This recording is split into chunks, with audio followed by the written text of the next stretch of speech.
Matagal ng tradisyon sa bayan ng Balingasag sa Misamis Oriental ang Pista ng Santo Niño.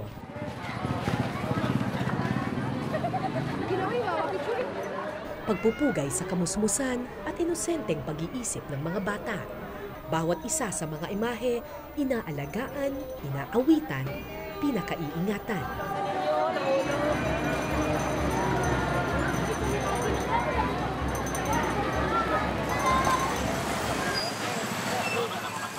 Pero kasabay ng pagpupugay sa imahe ng Batang Jesus, sa isang sulok ng pista, ibang klaseng mga bata naman ang ibinibida.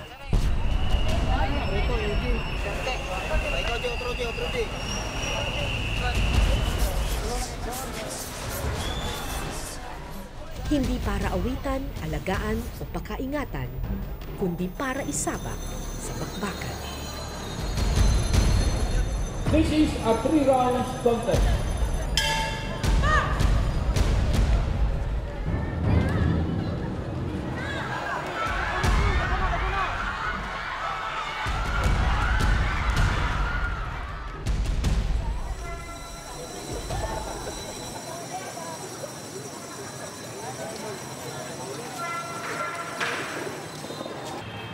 Taon-taon tuwing pista ng Santo Niño, isinasabay ang boxing tournament ng mga bata sa Balingasag.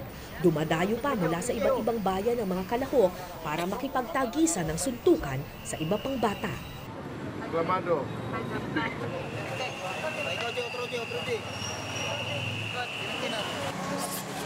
Ang 9 na taong gulang na si CJ Porres, ang pinakabata sa mga kalahok ngayong taon.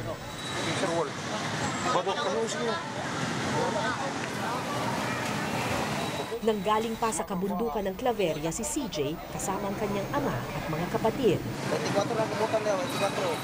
6 months training pa lang ang mga anak. 6 months training. Hindi ko akalain na gano'n ang mangyayari pero dahil sa training ko yung pinagdaanan ko. Tinatalo nila maski 3 taon na nga training pero hindi ako nagyayabang.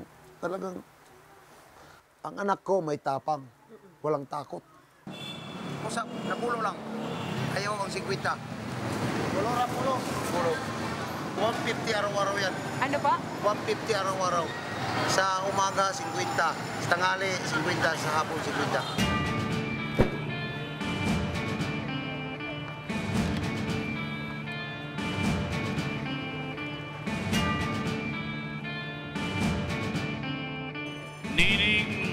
Kapunon at tulgayon sa pagsaulog sa Alas 3 ng hapon, nagsimula na ang bakbakan.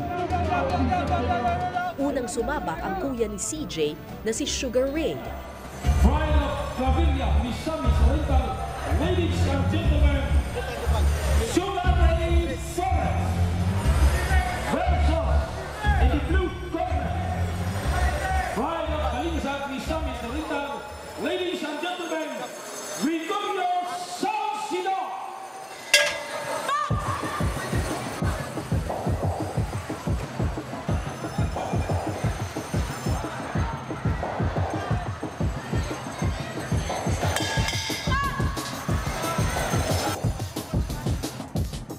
Dikit ang laban ng dalawang bata, sunod-sunod ang palitan nila ng suntok.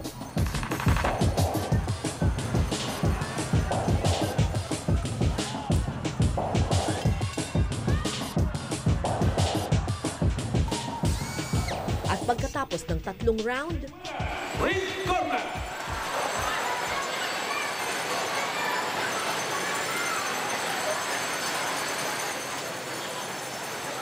pagkatapos ng kuya, si Bunso naman ang sasalang.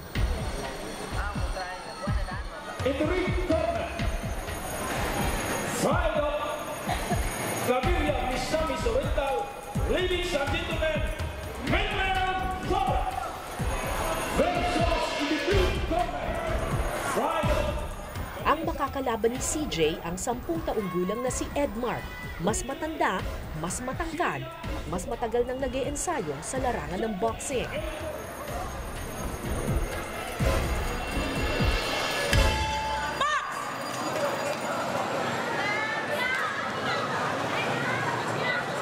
Beginning of the first round.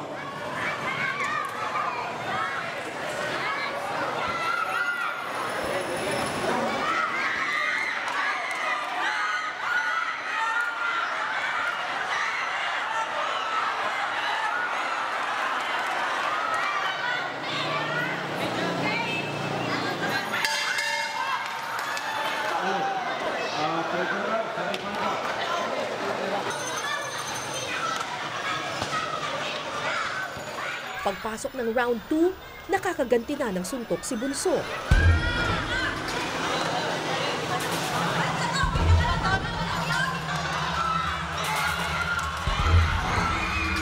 Pero sadyang malaki ang kanyang kalaban.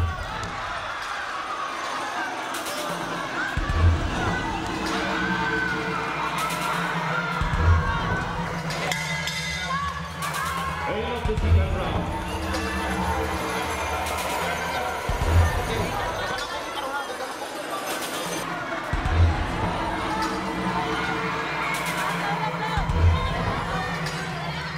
Sa huling round, patuloy na lumaban si CJ. Bigay todo na ang suntok ng mga bata. Sa puntong iyon, batid kong hindi na ito laro-laro.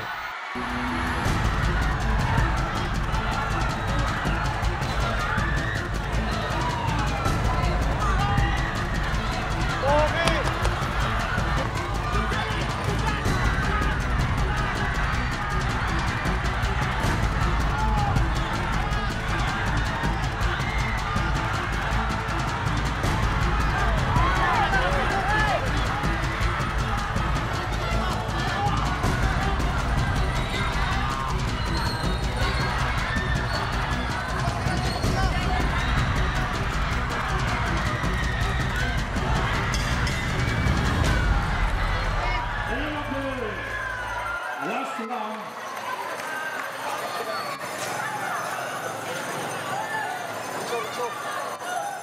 Nang matapos ang laban, kabadong naghintay ang mag-aama sa resulta.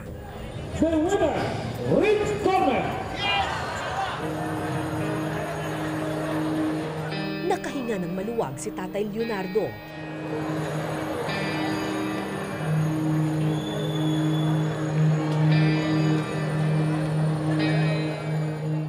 Namutawi ang ngiti sa mukha ni CJ, tapos na ang bakbakan at pwede nang bumalik sa kamusmusan. Finish of the round.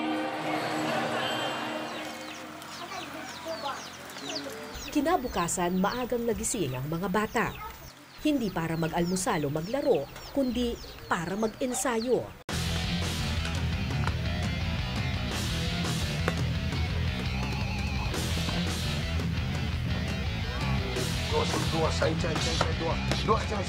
Tulad ng kanyang mga anak, maaga rin namulat sa pagboboxing si Tatay Leonardo. Ilang taon kayo nung nagsimula kayo? 12 years old. Tapos, Nahinto ako sa 1987 dahil naoperahan ako ng appendix.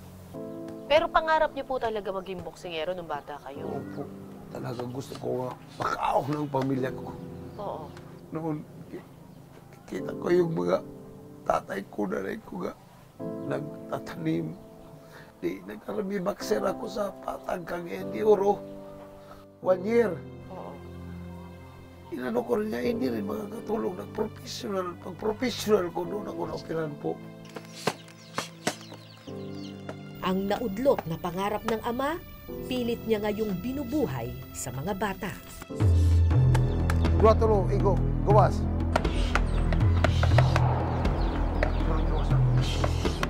Kauulan lamang noon, maputik pa ang lupa, pero tuloy sa pagsuntok ang mga bata, gaano man kahirap at kadulas.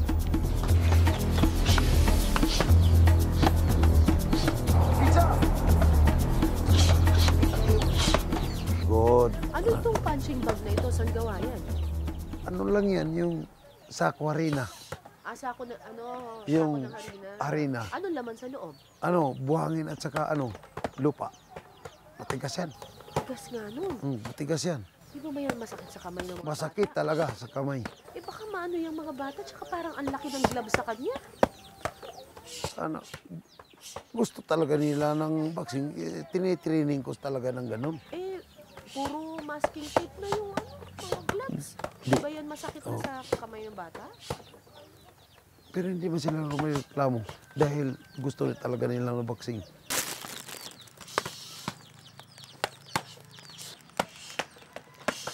Bakit ka nag-boxing? Ba't ka pumasok sa pagbo-boxing? Makatulong sa pamilya, pangpalit ng bugas, sudan. Ano yung pagpalit ng bigas? Makatulong ba? Boxing na ako, mudaog ko. Tapos, kuan kuan din ako palit na kog bugas og kuan. Hindi po ba parang napakabata pa ni CJ para mag-boxing? Bata pa, pero gustong-gusto talaga niya. Gusto niya lalaban siya. Oo, gusto niya, maka-sparring talaga yung lalaban talaga siya. Ang ginagawa ko dyan, doon na lang kami sa kutsing.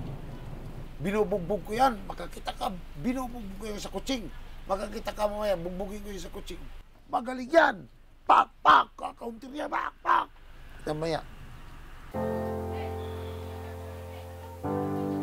Pagdating ng tanghali, naghanda para kumain ang mga bata. Pero imbis na bigas at ulam,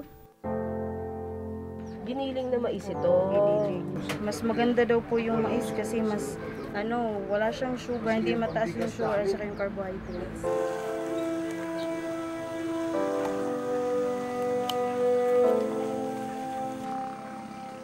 saglit lang na nanghalian ng mga bata. Pagkatapos kumain, diretso sa gulayan ng magkakapatid. Bukod kasi sa training, kailangan din nilang tumulong sa ama sa pagsasaka. Araw-araw, ganito ang buhay ng magkakapatid. Magtatanim para may kainin, magbo-boxing para raw may pangarap na marating. Bago kami pumunta ng laban, nagdadasal talaga kami apat. Sabi ko sa sarili, ambisyon natin ito. Ambisyon natin ito. Ipagpatuloy natin. Siyaro, kanang sabi ko sa sarili ko, 3 kayo, walang mag-world champion. Ambisyon ko talaga. Noon pa sa sarili ko, mag-world champion talaga. Pero pangarap pa nga ba ng mga bata ang kanilang ipinaglalaban? O pangarap na lang ng isang amang nabubuhay pa sa nakaraan? Bukas, isasabak daw muli ni Tatay Leonardo ang kanyang mga anak. At ang makakalaban nila, ang Cagayan de Oro Boxing Team, isa sa pinakamagaling sa buong Mindanao.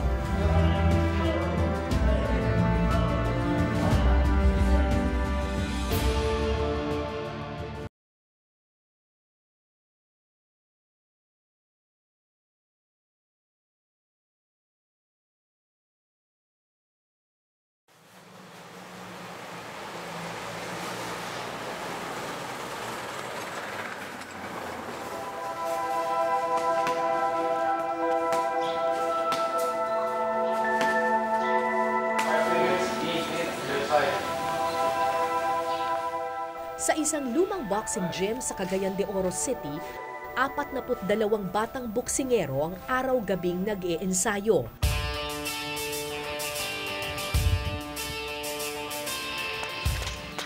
Stay-in sila sa mismong gym, kaya walang patid ang training.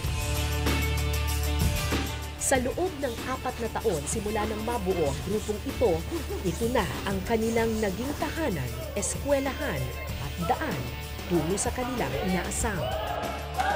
Ito kasing willing na nakakatulong din sa mga bata, lalo na sa mga mahirap lang.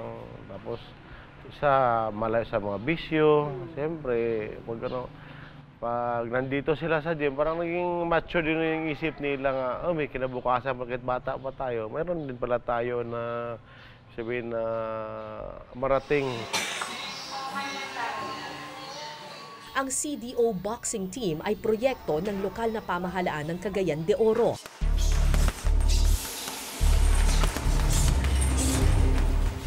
Si Coach Elmer Pamisa ang namamahala sa mga bata. Dating miyembro ng Philippine team si Coach, lumaban at nanalo na sa iba't ibang bansa, pero natigil ang karera nang maapektuhan ng boxing ang kanyang utak at mga mata. Tatapatin kita kung ang mangyari sa'yo. Maparalyze ka or mamatay. Kung puputok, kung matatamaan, kung gusto ko pa maglaro. Ano sabi ng doktor? Oo, yung sabi ng doktor. Kaya tinigil, kaya obesan nun. Ikaw ang kuana, ikaw ang duulay, kamuduol. Aminado si Coach na peligroso ang larong boxing, lalo na sa mga bata.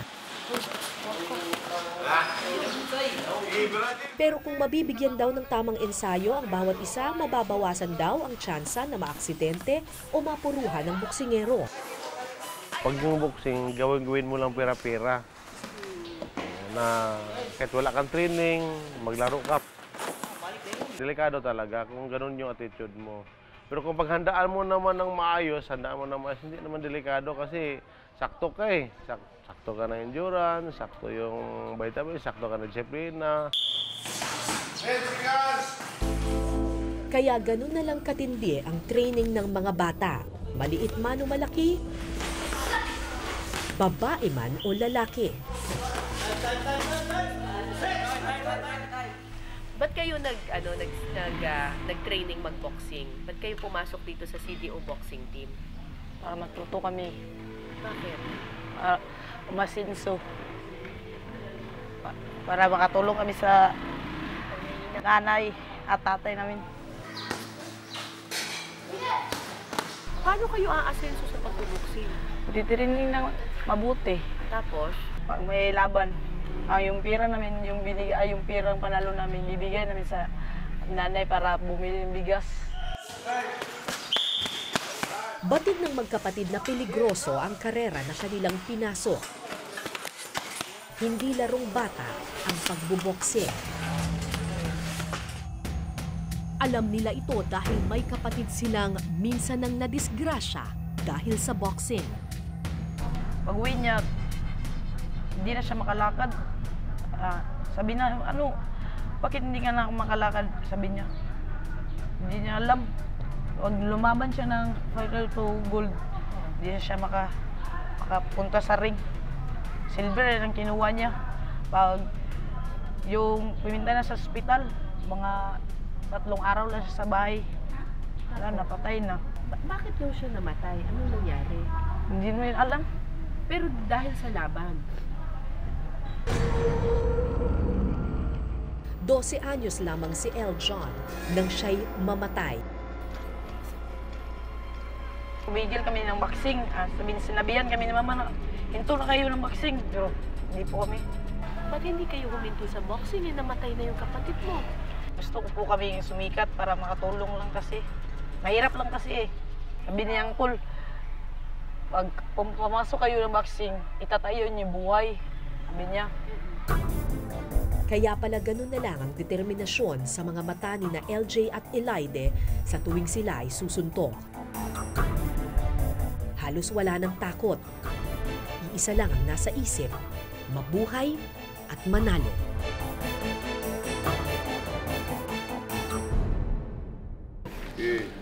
Mero. LJ. Kinabukasan maagang nagising ang CDO boxing team. Pag-abot sa sakyanan, katulad na yung mga dula. May panibagong bakbakan na naman silang sasalihan, ang lingguhang Boxing at the Park, kung saan nagtatagpo ang iba't ibang batang boksingero. 2, 3, 4, 5, 6, 7.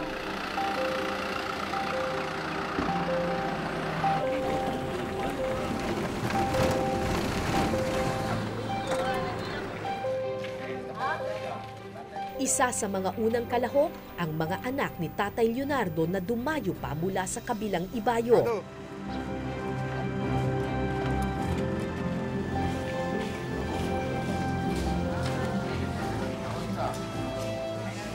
Ali, Long. Torres? Hello, morning. Si Kapitan na rin. Oris na. CG. CLG, Boris ka. Importanteng makuha ang tamang timbang ng bawat kalahok para masiguradong walang madedehado. 54.8. 27.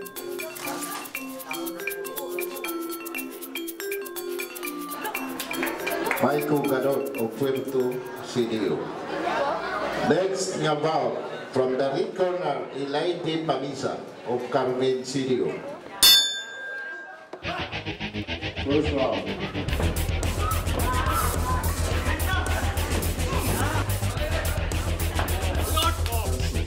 Ang Boxing at the Park ay isang lingguhang tournament kung saan nagpapagalingan ng pambato ang iba't ibang coach. Ito rin ang panahon kung kailan nagre-recruit sila ng mga potensyal na boksingero. Anong hinahanap po ninyo sa isang boksingero? Kasi sabi niyo manalo matalo, may hinahanap kayo eh. Yung tapang. Kahit na magaling yung kalaban niya, hindi sumayag, kasi matapang. Yung tapang kasi, hindi mo maituturo yun sa bata eh. Sa kanya talaga sa loobin niya yun. Oo. Pero yung talino at galing, matuturo mo yun.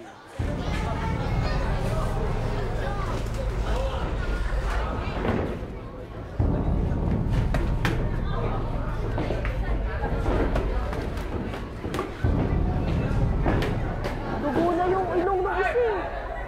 Pareho silang dugo na yung ilong. Ay, sus Mariosa.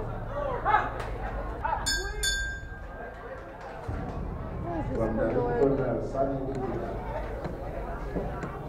Yan talaga yan, ma'am. Masasanay na rin yan sila. Ano? Hindi nila maabot yung narating ni Pacquiao ngayon. Hindi nila narating kung hindi sila magsimula sa ganito mag-box.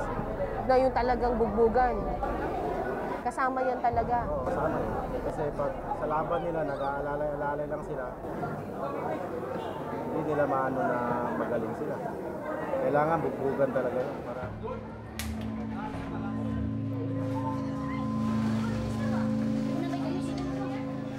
Maya-maya, sumalang na sa bakbakan ng isa sa mga kuya ni CJ.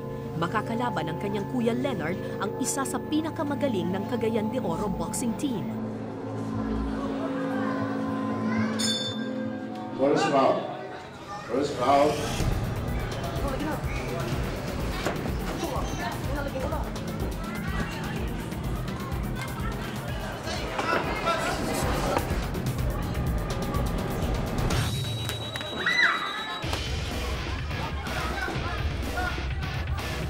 Umabot ng hanggang 3 rounds si Leonard.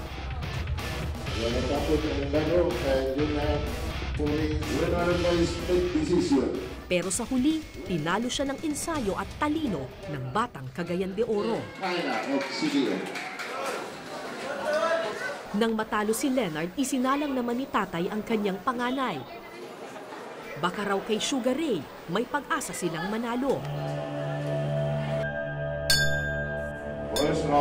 Ang problema, mukhang matindi rin ang kalaban ni Sugar Ray. Kaya sa unang round pa lang, na-corner na agad ang bata. Pero hindi nagpatinag si Sugar Ray. Hanggang mangyari ang di inaasahan.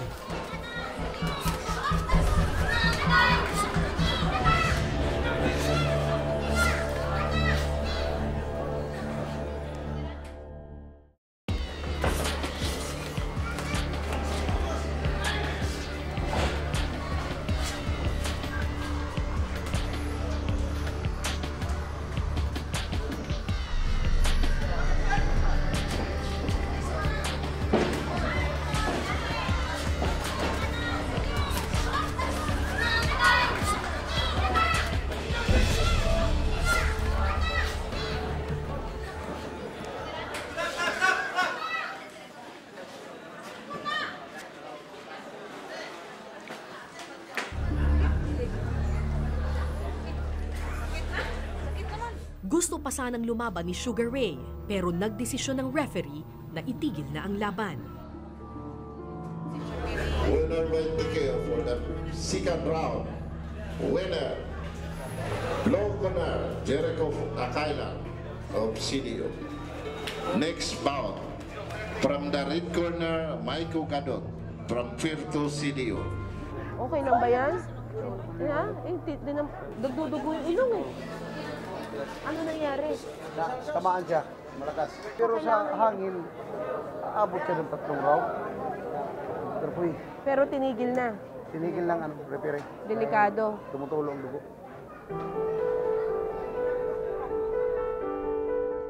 Malungkot ang mag-aama sa pagkatalo ni Sugar Ray. Pero marahil mas mainam na ang matalo kesa tuluyang mabugbog sarado. Hindi ka ba natatakot bilang ama na baka biglang anong mangyari dun sa bata, masaktan, ganyan?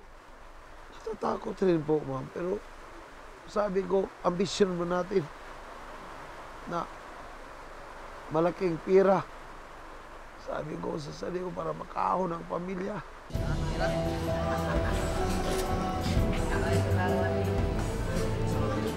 Kahit pa duguan na ang kanyang panganay, isinabak pa rin ni Tatay Leonardo ang kanyang bunsong si CJ sa laban.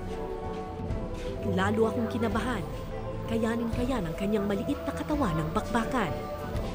Ang dinadasal namin sana manalo kami na walang mangyari sa mga anak ko. From the red corner, CJ Pures from Claveria, Misamis Oriental. Also from the blue corner, Nick Angelo Faila from Cagayan City.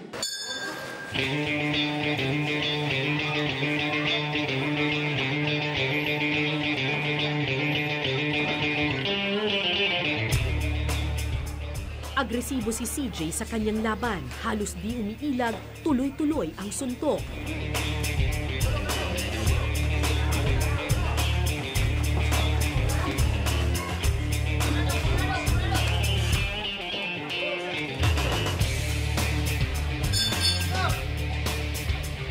Tapos ang first round sa duda ni Pures versus Paila. Paila sa blue corner. Second round. Dikit ang laban hanggang second round. Habang tumatagal, tumataas din ang aming kaba.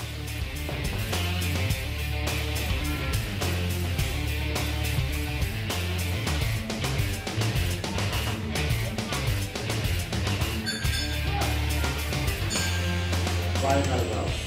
Sa final round, tuloy ang palitan ng suntok. Seryoso, agresibo, hindi mo iisiping mga bata ang naglalaro.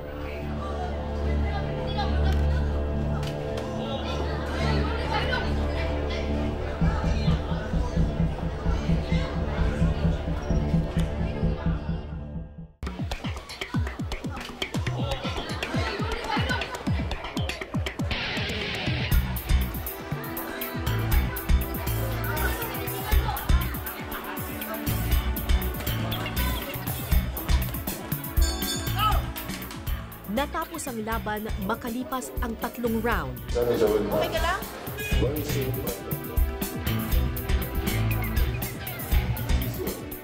Winner, red corner, CJ Pures of Claveria, Misamis Oriental. At sa huli, ang batang si CJ ang nanaig.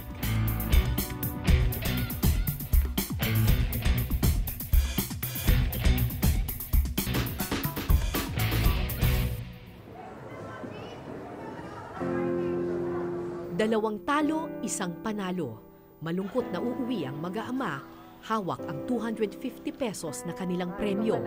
Kulang pa ito para sa pamasahe nila pauwi. Magkano premyo mo? 250 pesos? Pero minsan, may mga biyayang nagkukubli sa kasawian. Bago umuwi, kinausap ni Coach Elmer si Tatay Leonardo. So ito, bakit niyo Kahit kukunin kalaban niya to? kanina, ano yun eh, 4 times gold medalist na si Akailar. Ah. Lumabas naman yung laro niya, kailangan hindi talaga siya mananalo doon kay Akailar. Kasi si Akailar, national champion na yun. Pero kukunin niyo pa rin? Oo, kukunin ko kasi may tapang eh. Kaya lang, hindi siya makakatama. Sayang yung ano niya, kulang kasi siya ng busy, kulang ng technique. Kasi walang coach na nag-aalaga. Mahawakan namin ito, pagdating ng mga 6 months o 1 year, makikita mo nag-iiba na yung laro nila. Gagaling na sila. Pag-iisipan pa raw ni Tatay Leonardo ang alok ni Coach Elmer. Pero sa ngayon, sapat na sa kanyang malamang hindi pala suntok sa buwan ang pangarap na kanilang inaasam. Ako po si Cara David at ito po ang Eyewitness.